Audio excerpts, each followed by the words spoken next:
Hello mga karis, gagawa po tayo ng fruit salad. Ay, iwan ko salad ba o ano.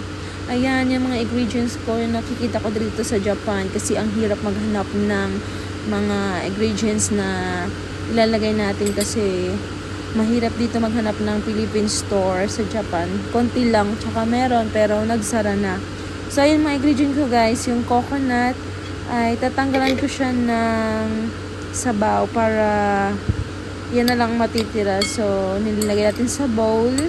At saka, next ay ang fruit cocktail mix. Ayan. Binuksan. Dalawa din yan, guys. So, ayan. Tinanggalan ko din ng sabaw at pinatuyo. Tsaka saka ilalagay naman ulit sa bowl. So, ayan. Halo-haluin na. At ang next naman natin yung nata de coco. Yan, guys. Naka-Japanese, ano siya, nata de coco dessert. So, ayan.